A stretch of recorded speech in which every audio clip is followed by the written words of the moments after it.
اللہ الرحمن الرحیم نحمدہ ونصلی ونسلم علی رسولہ الکریم وعلی آلہ واصحابہ اجمعین۔ معزز و مکرم ناظرین ذی وقار، السلام علیکم ورحمۃ اللہ تعالی وبرکاتہ۔ ناظرین کرام، رمضان المبارک کے اس مبارک گھڑیوں میں روبی چینل کے اس خوبصورت پروگرام نور رمضان میں ہم آپ کا استقبال کرتے ہیں۔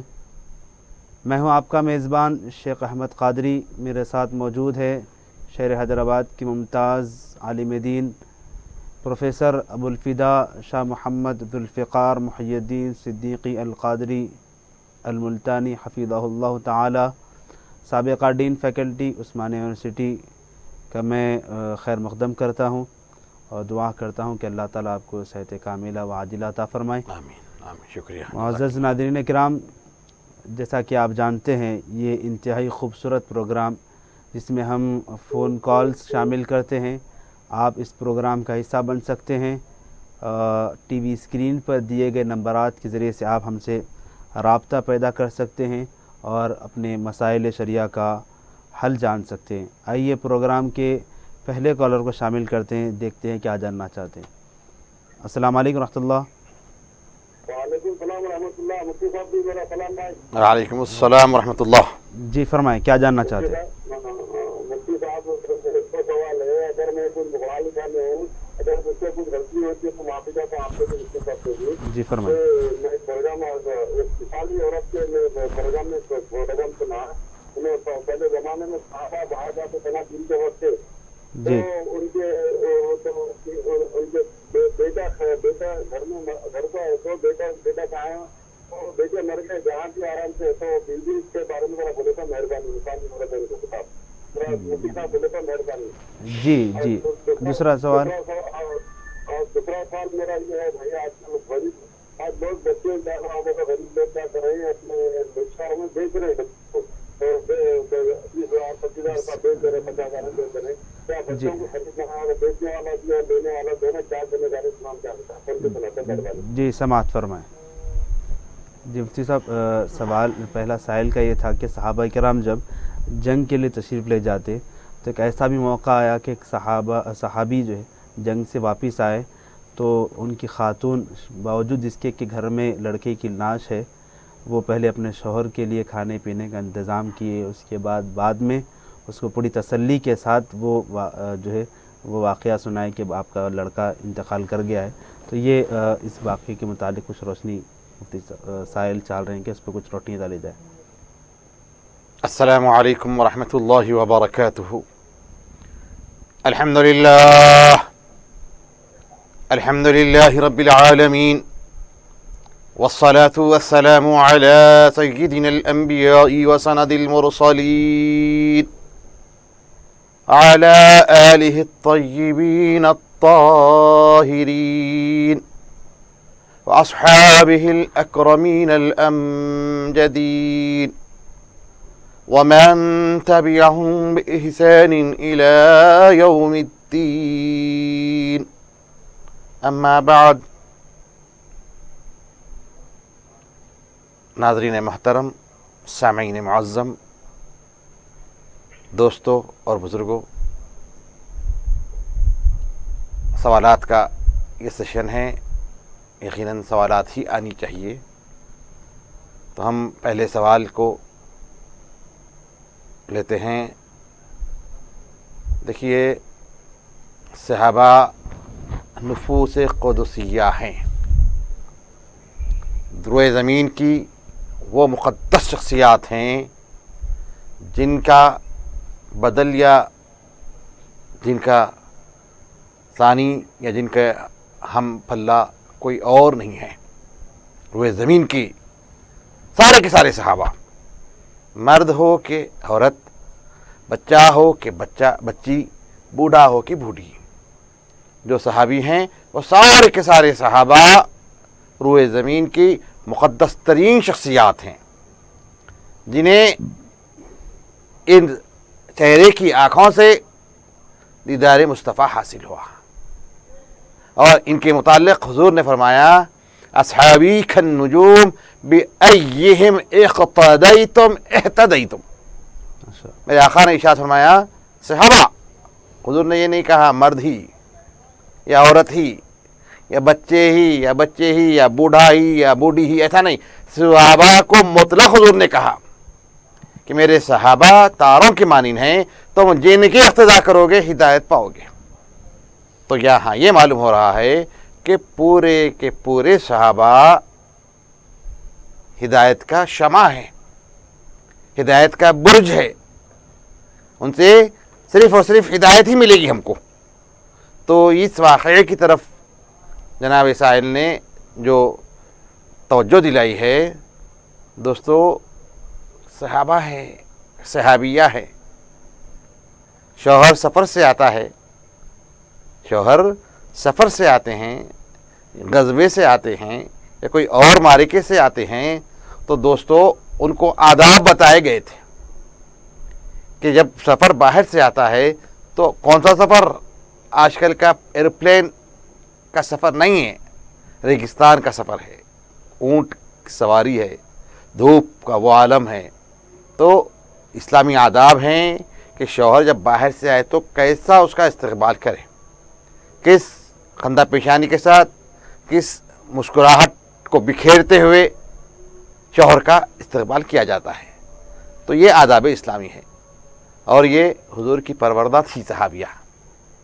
جب شوہر تشریف لے آئے تو دوستو لڑکا موت کے فرشتے نے لڑکے کی روح کو قفص پرواز کر گئی تھی، لڑکے کا انتقال ہو گیا تھا اور شوہر تشریف لے آئے. تو دوستو ولین کام ہے، ماں کا صدمہ ہے، بیٹے کی جدائی کا صدمہ ہے، اندوناک خبر ہے، لیکن جذب کی کیفیت دیکھیے، برداشت کی کیفیت دیکھیے، تحمل کی کیفیت دیکھیے. صحابیہ ہے، حضور کی صحابیہ ہے. کیا شوہر کا استقبال کیا، اور جس مسرت، فرحت اور کشادگی کے ساتھ جس سے ہمیشہ حسب معمول کرتی ہے ویسا ہی استقبال کیا. شوہر کے سارے جو ازدواجی حقوق ہوتے ہیں ان حقوق کو بھی ادا کیا. اس کے بعد شوہر کو اطلاع دیتی ہے کہ لڑکے کا انتقال ہو گیا. دوستو شوہر کو کھانا بھی کھلائی، شوہر کے سارے ضروریات کا انتظام بھی کری، ازدواجی حقوق بھی ادا ہوئے. اس کے بعد شوہر کو اطلاع دی جاتی ہے، بیوی کی طرف سے اطلاع ہوتی ہے. تو دوستو یہ واقعہ صحابیہ کا ہے، تاریخ میں یہ واقعہ محفوظ ہے، صحابہ کی تاریخ میں یہ واقعہ محفوظ ہے. ہم کو یقیناً اس کے پورے سند کے ساتھ ہم کو اس کی تفصیل ہم کو مل جاتی ہے. تو اس قسم سے صحابہ کے پاس معاملہ تھا. وہ کیا تھے؟ ان کے پیش نظر صرف الحب فی اللہ والبغض فی اللہ. اب جو محبت تھی شوہر کی، یہ اطاعت تھی، فرما برداری تھی، اس کا پاس و لحاظ اور اس کا آرام، یہ چیزیں یہاں پر تھی. اب اس کے بعد کا جو مرحلہ تھا وہ فریضہ تھا. جب کوئی مرتا ہے تو اس کی تدفین، اس کا غسل، اس کی چیزیں ہوتی ہے، یہ فریضہ ہے. تو دوستو دونوں چیزوں کو اس خاتون نے رکھ کے دونوں کے درمیان میں موازنہ کیا ہے، اور ایک ایسی مثال قائم کی ہے کہ دوستو شاذ و نادر ہی قیامت تک ایسی کوئی مثال مل سکتی ہے. شاذ و نادر ہی ایسی کوئی مثال قیامت تک مل سکتی ہے. ایسی مثالیں نہیں مل سکتی ہیں، ایسی مثالیں نہیں ملتی. ان کی شان میں کیا بتا گیا؟ وَيُعْصِرُونَ عَلَىٰ أَنفُسِهِمْ وَلَوْ كَانُوا بِهِمْ خَصَاصَةٌ. صحابہ کی تعریف میں ہے. یہ وہ خاتون بھی اس آیت کریمہ کی مصداق ہے کہ وہ اپنے آپ پر ترجیح دیتی ہیں، اپنی خوشی پر دوسروں کی خوشی کو ترجیح دیتی ہیں، اپنے غم پر دوسروں کی راحت اور دوسروں کے سکون کو ترجیح دیتی ہیں، اپنے افکار پر سامنے والے کی سوچ کو حساب سے اپنے آپ کو ڈھالتی ہے. یہ صحابہ کی شان ہے. وہی اسیرونا، وہ ترجیح دیتے ہیں ہر حال میں دوسروں کو، اپنے آپ پر لوگوں کو مقدم رکھتے ہیں، اپنے آپ پر سامنے والے کو ان کو خیال رکھتے ہیں کہ ایسا ہو کہ سامنے والا کے لیے سارے آسائشیں ہوں مہیا ہو جائے، سامنے والے کے لیے پوری سہولتیں مل جائے، سامنے والے کو ہماری طرف سے پوری طریقے سے فائدہ پہنچے، سامنے والا ہم سے کسی قسم کی تکلیف نہ اٹھائے۔ یہی مثال اسی آیت کریمہ کی تفسیر میں اس صحابیہ نے ہمارے سامنے رکھا ہے۔ یہ مثال کی دوسری ثانی مثال ملنا قیامت تک اس شاذ و نادر ہی کوئی واقعہ ہو سکتا ہے، لیکن عمومی طور پہ اتنا بڑا کلیجہ کس کا ہو سکتا ہے دوستو؟ معمولی کلیجے پہ انہوں نے پتھر رکھا ہوگا، شہزادے کی ناش گھر میں ہے، شوہر آیا، بلا کسی خاموشی کے ساتھ شوہر کو اطلاع نہیں دی، پورے شوہر کے خدمت کے جتنے مراسم ہوتی پورے ادا کی، چہرے پہ کوئی جبیں پہ کوئی شکن نہیں ہے، اس کے بعد ازدواجی حقوق بھی ادا کیا ہے۔ دوستو بتائیے پھر اس کے بعد اور تفصیل ہے، میں نہ جاتا ہوں، تو بہرحال یہ مثالیں ملنا مشکل ہے محترم سائل۔ بہرحال اللہ اللہ ان سے راضی ہے، اللہ ان سے راضی ہے، اور اس محترمہ صحابیہ کہ اللہ تعالیٰ مدارج کو بلند سے بلند تر فرمائیں، اور ان حضرات کے نقش قدم پر ہم کو چلنے کی توفیق عطا فرمائیں۔ جی جزاک اللہ مفتی صاحب، آپ نے بہت ہی اہم سوال کا جواب ناظرین کرام اپنے سماعت فرمایا ہے۔ ایک اور سوال سائل نے یہ بھی کیا کہ آج دیکھا جاتا ہے کہ معاشرے کے اندر لوگ اپنے بچوں کو چند روپیوں کے اندر کسی کو بیچ دیتے ہیں، تو اس کا کیا حکم ہے؟ یہ باتیں سننے میں آ رہی ہیں، 25,000 50,000 بچوں کو لوگ ایسا بیچ رہے ہیں، بلکہ آ رہی ہے، ہمارے پاس بھی اس قسم کی نیوزز ہم نے بھی سنا ہے۔ بہرحال افسوسناک بات ہے، انتہائی افسوسناک بات ہے۔ وہ خریدنے والے کو شرم آنا چاہیے، وہ خریدنے والے کو شرم آنا چاہیے کہ تو کیا یہ چیز برائے فروخت ہے؟ کسی کی اولاد اگر برائے فروخت ہے تو کیا تو جا کے اس کی قیمت لگائے گا؟ کیا کوئی بازار کا نرخ ہے جس کو خرید لیا جائے، جس کی ملکیت حاصل کر لی جائے؟ افسوس، صد افسوس، تم کو اولاد نہیں ہے تو تم گود لو، قانونی پروسیجر کے حساب سے تم پورا گود لو، اس کا ماں باپ کا نام وہیں اس کے ماں باپ ہی کا نام دو۔ کیا کر رہے ہیں؟ بچوں کو 25,000 50,000 میں دے کے غریبوں کے بچوں کو لے لے رہے ہیں، پھر فادر مدر دواخانے سے ان کا نام آ رہا، دواخانے میں جو بنتا ہے نکلنے کی ایگزٹ شیٹ، چارج شیٹ جو بنتی ہے نکلنے کی، اس میں کون کی کیا ہے کہ کدھر کی ان کے نام آتے ہیں، اور پھر اب یہی برتھ سرٹیفکیٹ بن جاتا ہے، پھر اسی سے اب سارا دار و مدار اب چلتے رہتا ہے۔ لیگلی طور پہ تم نے امور کر لیا، اور کسی بھی صورت تم 50 لاکھ بھی دو تو تم کسی کے بچے کو خرید نہیں سکتے۔ 50,000 25,000 تو دور کی بات ہے، تم اگر 50 لاکھ بھی اگر کوئی قیمت رکھ دے، کوئی کسی کی اولاد کو بیچنے کا کسی کو اختیار نہیں ہے۔ آپ باپ ہیں، آپ ماں ہیں، آپ ان کے ماں باپ ہیں، مالک نہیں ہے، مالک بیچ سکتا ہے۔ کسی بھی چیز کی بیچنے کے لیے جو شرائط ہوتے ہیں، ملکیت شرط ضروری ہے، اولاد آپ کی ملکیت نہیں ہے۔ اولاد کسی بھی نہ شرعی قانون سے آپ اولاد کے مالک ہیں، نہ دستور ہند سے آپ اپنے اولاد کے مالک ہو سکتے ہیں، نہ دنیا کا قانون آپ کو مالک بناتا ہے، نہ دین کا قانون آپ کو آپ کی اولاد کا مالک بناتا ہے۔ ماں باپ ہیں، سرپرست ہیں، یہ آپ کو رائٹ ہے۔ جو سرپرست بننے کا مطلب یہ ہے، ماں باپ بننے کا مطلب کیا ہے؟ کیا خرید و فروخت کرو؟ کیا وہ بازار کا کوئی نرخ ہے؟ دوستو خرید و فروخت اولاد کو کر رہے ہیں۔ اسلام تو غلامی کے خاتمے کا لیے اسلام نے پوری زور لگایا اور خاتمہ کیا ہے غلامی کا۔ آج دنیا سے جو غلامی کا خاتمہ ہوا ہے وہ اسلام کے مرہون منت ہے۔ ایسے اصول اسلام نے بنائے کہ جس کی وجہ سے غلامی کا خاتمہ ہو گیا۔ یہ گناہ کرے، اسلام نے کہا غلام آزاد کر دو تمہارا کفارہ ہے۔ یہ کیا، بولے غلام آزاد کرو تمہارا کفارہ ہے، غلام آزاد کرو اس کا اتنا اجر ہے، اس کا یہ اجر ہے، اس کا یہ اجر ہے۔ تو اتنے چیزوں میں لا کے غلاموں کو آزاد کرایا اسلام، اور آج تم اپنی اولاد کو غلام بیچ رہے ہو۔ تو یہ آپ بیچ لے رہے ہیں، آپ کا سیٹسفیکشن ہے، لیکن آپ ہر حال میں اس کے ماں باپ ہیں، انہیں 1,000 50 لاکھ بھی دے تو وہ اس کا مالک نہیں ہو سکتا، اور نہ آپ بیچنے کے مجاز، جب آپ بیچنے کے مجاز ہی نہیں ہیں تو خریدنے والا کیا حساب سے خرید سکتا؟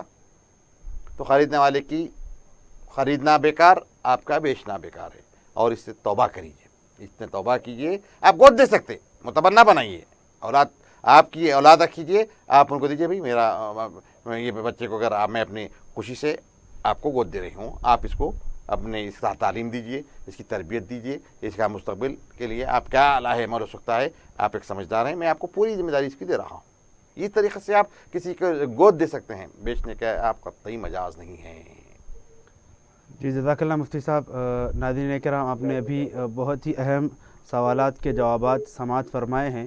ابھی جو ہے کالز بھی ہم نے شامل کیے، پروگرام کا حصہ بنایا ہے۔ ناظرین کرام، آئیے آگے بڑھتے ہوئے ایک اسی سوال کے متعلق میں ایک سوال کو اور ایڈ کر دوں کہ دیکھا جاتا ہے مفتی صاحب، روزمرہ ہم یہ بھی نیوزیں سنتے ہیں کہ بہت سارے دواخانوں میں اور مینٹرنٹی ہاسپٹلس کے پاس جو ہے نومولود جو ہے بچے دستیاب ہوتے ہیں، تو اس بارے میں اگر آپ کچھ روشنی ڈالیں۔ استغفر اللہ العظیم، لا حول ولا قوة الا باللہ العلی العظیم۔ دیکھیے، جو نومولود بچے جو گھوڑوں پہ کچرے کنڈی پر یا فٹ پاتھوں پر ادھر ادھر جو ملتے ہیں، دوستو، یہ حرام کی اولاد رہتی ہے۔ اللہ اکبر۔ یہ جو اولاد جنتی ہیں نا، یہ عورتیں، یہ حرام کی اولاد جنتی ہیں۔ اس کے بعد اس کا اس قسم سے اس کا خمیازہ اس کو اس طریقے سے پھینک دیتے ہیں۔ کئی جگہ کتے نوچ کے کھائے ہیں، اللہ اکبر۔ کتے نوچ کر ایسے حرام کے پلوں کو کھائے ہیں۔ یہ حرام کا کام کریں گے آپ، اور پھیل جاتا ہے حمل، پتہ بھی نہیں چلتا ہے۔ اس کے بعد ایک پیریڈ ہوتا ہے، اس کے بعد آپ حمل کو ایبارشن نہیں کرا سکتے، حمل کو ضائع نہیں کرا سکتے، حمل کو ضائع نہیں کرا سکتے۔ ایک پیریڈ تک آپ آسانی کے ساتھ حمل کو ضائع کر سکتے ہیں، 2 مہینے 3 مہینے، اس کے بعد ٹائم جیسا بڑھ جائے گا، جب اگر کریں گے تو آپ کی جان کے لیے خطرہ ہو جاتا، جب اور اس کی خاتون کی جان کے لیے خطرے کا باعث بن جاتا ہے۔ تو بڑی خاموشی کے ساتھ ہوتے ہیں حرام کے کام کرنے کی جو عادی ہوتے ہیں، وہ نبات ٹائم تک اس کو لاتے ہیں، اس کے بعد کہیں تو بھی جن کے اس کو کہیں تو بھی پھینک دیتے ہیں، یا نہیں تو آج کل صحت کے لیے مشکل ہے، ایسے دواخانوں میں جاتی ہیں، نام کس کا کی لگاتے ہیں، کچھ جو ملا وہ لگا دیتے ہیں، اس کے بعد جنتے ہیں، ڈسچارج ہوتے ہیں، پھینک دیتے ہیں، خاموش چلے جاتے ہیں۔ اللہ اکبر۔ یہ اب اس کے لیے کیا کہا جا سکتا ہے بتائیے؟ کچھ نہیں کر سکتے ہیں اس کو، تو معاشرے کی بگاڑ ہے۔ یہ غور کرنا ہے ان کو جو یہ عمل کر رہے ہیں، جو تمہارے جو تم حرام کی حرام کاری میں تم اپنا جو نطفہ استعمال کر رہے ہیں نا، وہ تمہاری جو نسل جو آ کے کتوں کا نوالا بن رہی ہے، کتوں کا نوالا بن رہی ہے۔ تو یہ ہم کو غور کرنا ہے، کتنا حرام کاری کی طرف آپ جا رہے ہیں، کتنے خطرناک گناہ کی طرف آپ کے قدم اٹھ رہے ہیں، تھوڑی سی لذت کے لیے، منٹوں کی لذت کے لیے کیسے نتائج آپ کے سامنے آ رہے ہیں۔ دوستو، توبہ کیجیے، جنہوں نے گناہ کیا ہے توبہ کیجیے، اور دعا کیجیے اللہ ہم کو اور آپ کو سب کو محفوظ رکھے حرام کاری سے، اللہ ہم کو اور آپ کو محفوظ رکھے حرام کاری سے۔ اور اگر یہ پروان بھی چڑھ جائے تو جو حرام کی اولاد ہوتی ہے، جو حرام سے جو پیدا ہوتے ہیں، ان کے لیے معاشرے میں کیا نام دیں گے آپ؟ معاشرے میں کس طریقے سے ان کو وہ کریں گے؟ ان کی کوئی شرعی طور پہ بھی ان پر پابندیاں ہیں، کوئی اگر حرام کی اولاد ہے تو اس کو امامت کا حق نہیں ہے۔ اللہ اکبر۔ پڑھ لیا، آتے ہیں بڑے ہوتے ہیں، لا کے کسی مدرسے میں شریک کر دیتے ہیں، ماحول ملتا مدرسے کا، پڑھ لیتے ہیں۔ ان کو زندگی کے لیے، پڑھائی کے لیے نہیں آتے، وہ لوگ زندگی کے لیے، خورد و نوش کو کھانا پینے کے لیے، زندہ رہنے کے لیے اس طرف رخ کر لیتے ہیں۔ اس موقع سے کچھ پڑھ لیتے ہیں، پڑھ بھی لیے تو ہمیشہ وہ دھبا تمہارے ساتھ ہے۔ یہ تمہارے بڑوں کی یہ تم جو نتیجہ بن کے آئے نا، اس نتیجے سے عبرت کے لیے ایسے لوگوں کو ہر جگہ محروم رکھنا ہے، ہر جگہ محروم رکھنا ہے، تاکہ معاشرہ پاک ہو سکے، معاشرے میں اصلاح ہو سکے، معاشرے میں آئندہ کوئی اس قسم کا عمل نہ کرے، آئندہ کوئی اس قسم کا عمل نہ کرے۔ تو دوستو بڑی احتیاط کی ضرورت ہے، زندگی میں بڑی آسانی کے ساتھ انسان گناہوں کی طرف مائل ہو جاتا ہے، اور آج کل کا تو جو حال ہے دوستو، فون انتہائی تباہ کن ہے، فون انتہائی تباہ کن ہے، آپ کے جذبات کو سیکنڈوں میں برانگیختہ کر رہا ہے، آپ کے جذبات ایک دم بے قابو ہو رہے ہیں، کیوں کہ وہ چیزیں آپ کے فون میں ہیں، وہ تصاویر ہے، وہ ویڈیوز ہے، وہ سارے مراحل، سارے مشاغل آپ کے فون میں ہیں۔ جب انسان دیکھیں گا، فطرت ہے انسان، اس کے بعد انسان کا قدم پھسل جاتا ہے، بہک جاتا ہے۔ تو دوستو لمحوں کی قطع ہوگی، لیکن صدیوں تک اس کا خمیازہ بھگتنا پڑے گا، صدیوں تک اس کا خمیازہ بھگتنا پڑتا ہے۔ تو بہرحال توبہ کیجیے، توبہ کیجیے، توبہ کیجیے۔ شادی کی ضرورت ہے، پہلے شادی کیجیے، پہلے جب شادی کی ضرورت درپیش ہو رہی ہے تو بلا کسی تاخیر کے شادی کی طرف جائیے۔ بے روزگار ہے، کوئی بات نہیں، کوئی بات نہیں، روزگار نہیں ہے میں کیسا پالوں، مت سوچیے، مت سوچیے، یہ سوچنا آپ کی ذمہ داری نہیں ہے، وہ آنے والی اپنے ساتھ رزق لے کے آئے گی، رزق کے دروازے کھل جائیں گے شادی کے۔ ہم سمجھ رہے ہیں کہ ہم بے روزگار ہیں، ہم کو نوکری نہیں ہے، ہم شادی کیسا کرنا؟ آپ کریجیے تو صحیح، سنت سمجھ کے کیجیے، میرے آقا کی سنت ہے اس لیے میں شادی کر رہا ہوں، اس نیت کو سامنے رکھ کے آپ شادی کیجیے۔ تو آقا کی سنت پر عمل کر رہے ہیں تو دوستو آقا ہی کا ارشاد مبارکہ ہے کہ عورت کے قدم کے ساتھ رزق بھی آتا ہے، برکت بھی آتی ہے، دولت بھی آتی ہے، سب آتے ہیں۔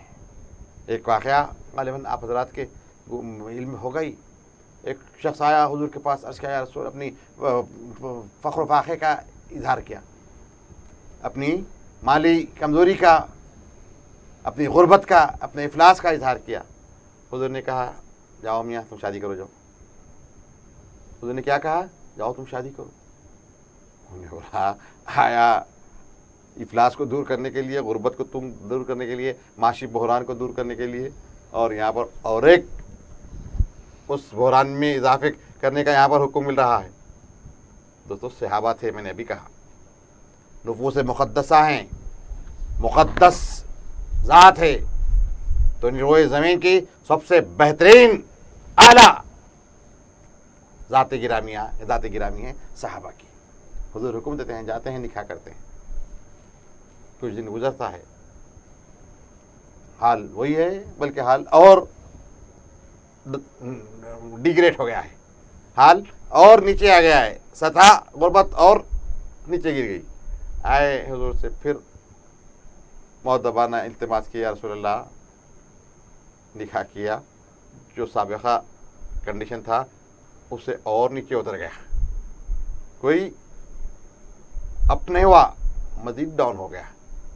دوستو حضور نے کہا جاؤ پھر نکاح کرو، جاؤ۔ دیکھیے آپ صحابہ کا ایمان حضور پہ، صحابہ کا ایمان حضور پہ، حضور حکم دے رہے ہیں، یہ نہیں بولتے کہ رسول اللہ آپ پہلے بولے تھے کرا اور پریشان ہو گیا، اب یہ کہاں کہ کر کے اور پریشان ہو جاؤں، نہیں، صحابی تھے، قربان جائیے ان پر، قربان جائیے صحابہ پر۔ دوستو جاتے ہیں، نکاح کرتے ہیں، بہرحال نکاح پہ نکاح ہوتا ہے، ادھر حکم ملتا ہے ادھر نکاح ہوتا ہے، ادھر حکم ملتا ہے ادھر نکاح ہوتا ہے۔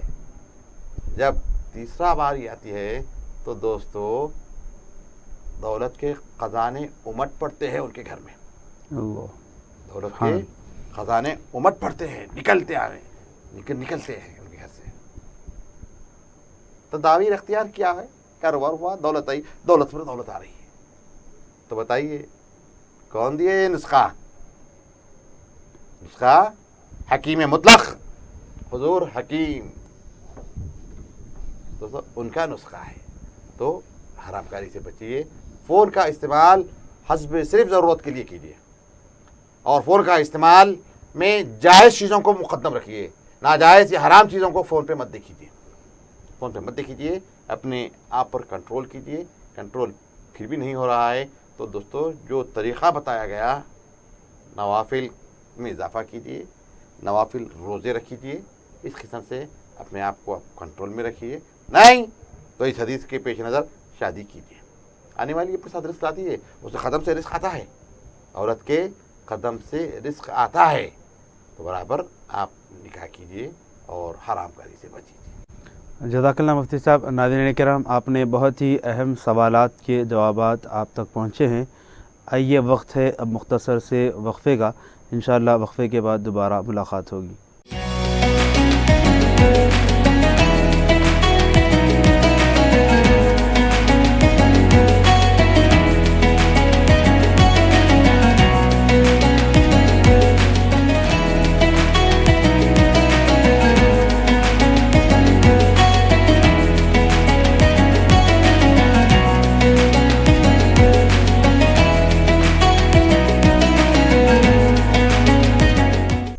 بسم اللہ الرحمن الرحیم. معزز مکرم ناظرین ذی وقار, السلام علیکم ورحمۃ اللہ. اس مختصر سے وقفے کے بعد دوبارہ آپ کا اس پروگرام میں استقبال ہے. رمضان المبارک کی اس مبارک ساعتوں میں یہ نور رمضان سے منسوب اس خوبصورت پروگرام میں کوشش یہ کی جاتی ہے کہ فون کالز جہاں پر ریسیو کیے جاتے ہیں, مسائل شرعیہ کا حل اور اس کے ضروریات دین کے متعلق واقفیت کا ایک سنہرا موقع ہوتا ہے. ناظرین کرام, آپ اپنے ٹی وی اسکرین پر دیے گئے نمبرات کے ذریعے سے ہم سے رابطہ پیدا کر سکتے ہیں, اپنے مسائل شرعیہ کا حل جان سکتے ہیں. ناظرین کرام, یاد رہے کہ یہاں جس طرح سے پروگرام میں آپ کے کالز کو شامل کیا جاتا ہے, وہیں پر وقت اور ایام کی مناسبت سے ایک خوبصورت موضوع کا انتخاب عمل میں آتا ہے اور مفتی صاحب اس پر سیر حاصل گفتگو فرماتے ہیں. میں گزارش کروں گا مفتی صاحب سے کہ وہ آج کے اس خوبصورت پروگرام میں خصوصی موضوع پر اپنی گزارشات فرمائیں. بسم اللہ الرحمن الرحیم. ناظرین محترم, سامعین معظم, دوستو, رمضان کا آخری عشرہ چل رہا ہے. 22 رمضان ختم ہونے کے قریب ہے, اور جب مغرب ہو جائے گی, افطار ہوگا, تو 23ویں شب کا آغاز ہوگا. 23ویں شب کے آغاز کا مطلب یہ ہے کہ طاق رات ہم کو ملنے والی ہے. طاق رات ہم کو ملنے والی ہے, جس کی بابت تلاش قدر کے لیے اس کو مختص کیا گیا ہے. دوستو اور بزرگوں, یہ جو آخری عشرہ ہے, آج کا موضوع ہمارا آخری عشرہ میں حضور اکرم صلی اللہ تعالی علیہ وسلم کے معمولات. حضور آخری عشرے کو کیسے گزارے, اس بارے میں آج کا موضوع ہے. آخری عشرہ چل رہا ہے, ہم کو اسوہ نبی کو سامنے رکھ کر اس عشرے کو گزارنا ہے. توجہ سے سماعت فرمائیے, کیونکہ بالکل یہی لمحات ہمارے گزر رہے ہیں, اور یہ لمحات کیسے گزریں, حضور نے کیسے گزارا, اس کے حساب سے اگر ہمارے یہ لمحات گزر جائے تو دوستو کیا کہنا اگر ہمارے لمحات حضور کی سنتوں کے مطابق گزر جائے, حضور کے سنتوں کے مطابق اگر ہمارے لمحات گزر جائے. دوستو, اس عشرے کے متعلق سیدتنا ام المومنین عائشہ صدیقہ رضی اللہ تعالی عنہ فرماتی ہیں, جب آخری عشرہ داخل ہوتا اذا دخل الاشهر الاواخر من رمضان یجتہد ما لا یجتہد فی غیرہ او کما قال. حضرت عائشہ فرماتی ہے کہ جب رمضان کا آخری اشرا داخل ہوتا تو آقائے دو جہاں صلی اللہ تعالی علیہ وسلم اتنا مصروف ہو جاتے ہیں، اتنا منہمک ہو جاتے ہیں، اتنے عبادتوں میں غرق ہو جاتے ہیں کہ ہم کسی اور عشرے میں ایسے منہمک مشغول نہیں دیکھا جو میرے آقا کا آخری عشرے کا معمول تھا. میرے آقا کے جو معمولات آخری عشرے کے تھے بڑے حضور مصروف بعبادت رہتے آخری عشرے میں. پھر یہی ام المومنین، دیکھو یہ خلوت کی روایتیں ہیں، گھر کی روایات ہیں. گھر کی روایات کا بہت بڑا ذخیرہ بی بی عائشہ سے مروی ہے. یہی بی بی عائشہ روایت فرماتی ہیں کہ جب آخری عشرہ داخل ہوتا تو حضور کا معمول کیا ہوتا، حضور کے اوقات کیسے ہوتے. دوستو سنیجئے. اذا دخل الاشر الاواخر من رمضان شد معذره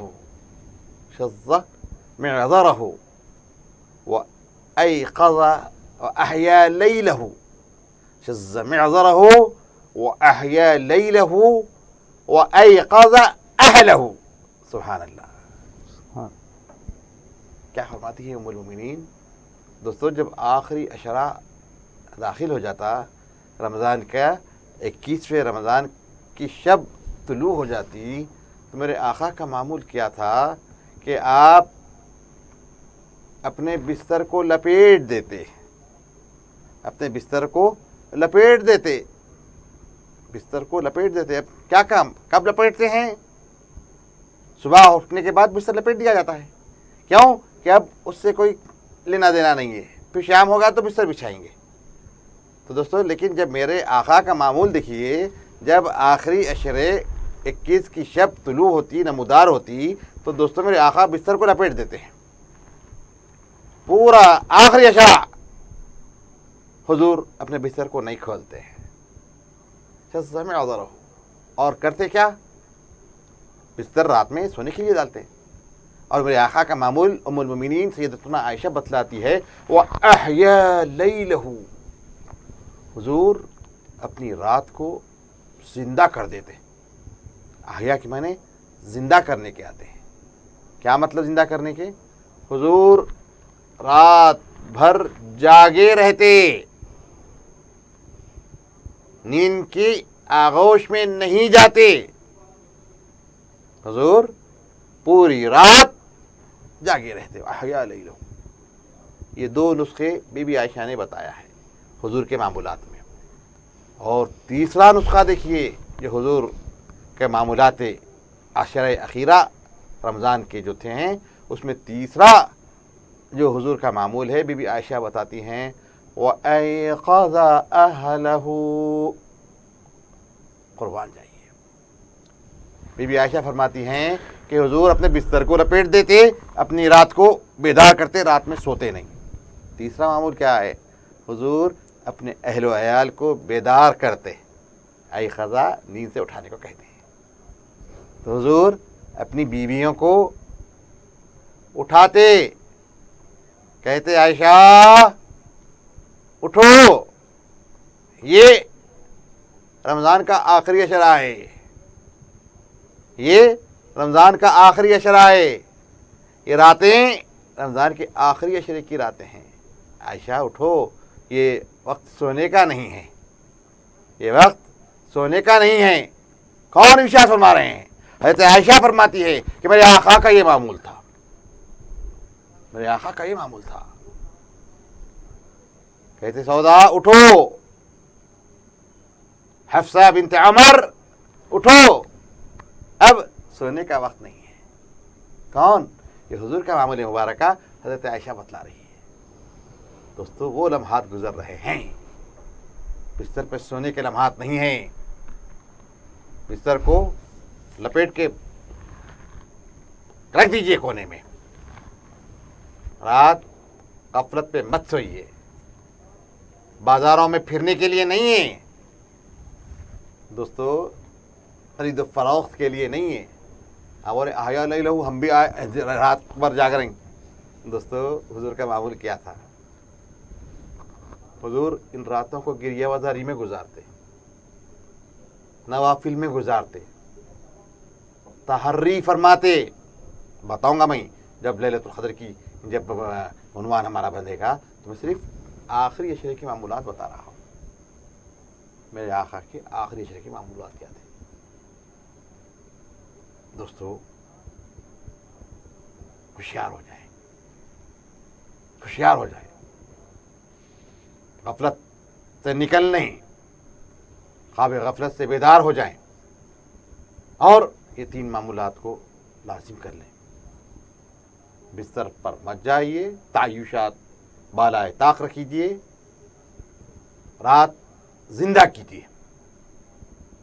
رات بیداری میں گزاریے، رات ذکر الہی میں گزاریے، رات نوافل میں گزاریے، تراویح میں گزاریے، اذکار میں گزاریے، تلاوت میں گزاریے، گریہ وزاری کے ساتھ گزاریے، دعائیں کرتے ہوئے گزاریے، عز و انکساری کے ساتھ بارگاہ الہی میں ہر لمحہ پیش رہیے.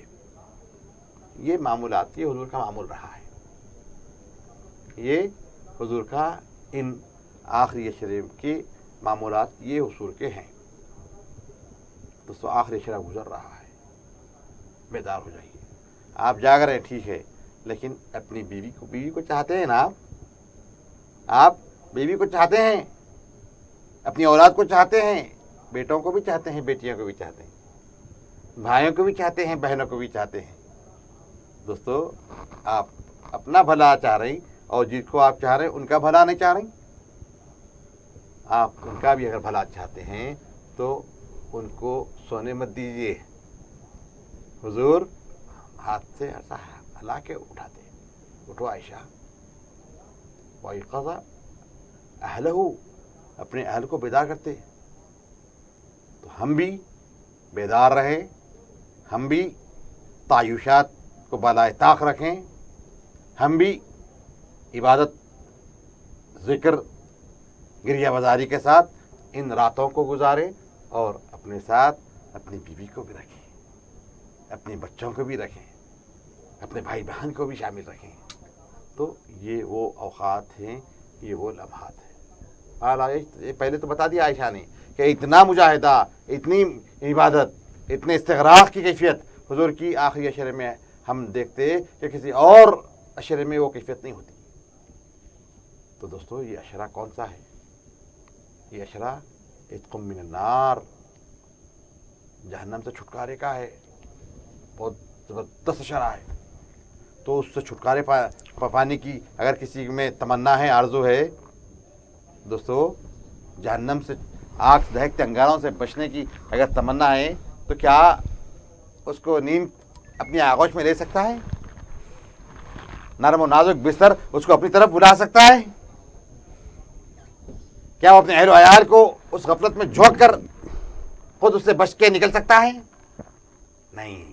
تو یہ معمول ہے حضور کا، یہ جہنم سے چھٹکارے کا عشرہ ہے. تو حضور نے ہم کو اور آپ کو بتا دیا قدوہ اسوہ. حضور نے بتایا کہ جہنم سے چھٹکارا پانا ہے تو ایسا عمل اختیار کرو اس عشرے میں. یہ معمولات اس عشرے کی ہونی ہے.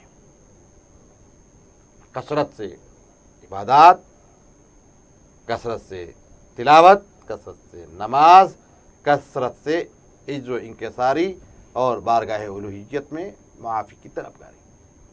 یہ عشرے کے معمول ہونی چاہیے. اس کے بعد تعیشات کو بالائے طاق رکھیں اور پہلے اپنی کمر کو سیدھی کر لیں. شزہ معذرہ وَأَيْقَظَ أَهْلَهُ وَأَحْيَا لَيْلَهُ وَأَيْقَظَ أَهْلَهُ. یہ 3 معمولات اس عشرے کے ہیں. دوستو غور کیجیے، اب یہ عشرہ کتنا ہولناک ہوگا، جس سے ہم کو خطرناک ہولناک چیزیں سے تحفظ کا ذریعہ فراہم کرنے والا عشرہ ہے.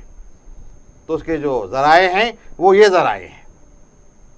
تو ان ذرائع کو استعمال کرتے ہوئے ہم اپنے ان لمحات کو گزاریں اور ذکر ہمیشہ جاری و ساری رکھیں، اللہ کے حضور ہمیشہ معافی اور مغفرت طلب کرتے رہیں، انشاءاللہ اللہ کا فضل ہوگا۔ جی مفتی صاحب، ناظرین کرام، آپ نے بہت ہی اہم جو ہے عنوان پر مفتی صاحب کا بصیرت افروز نگارشات آپ نے سماعت فرمائے ہیں۔ ناظرین کرام، یہ ایک انتہائی اہم اور خوبصورت پروگرام جو روزانہ آپ کے روبرو براہ راست نشر کیا جاتا ہے، جہاں پر سوالات بھی لے جاتے ہیں، اسی کے ساتھ خصوصی موضوع پر مفتی صاحب کے خصوصی نکات ہوتے ہیں، آپ نے جس کو سماعت فرمایا۔ ناظرین کرام، ابھی وقت ہے رخصت ہونے کا، انشاءاللہ پھر کل اسی پروگرام کے ساتھ ملاقات ہوگی۔ جزاک اللہ خیر، مع السلامہ۔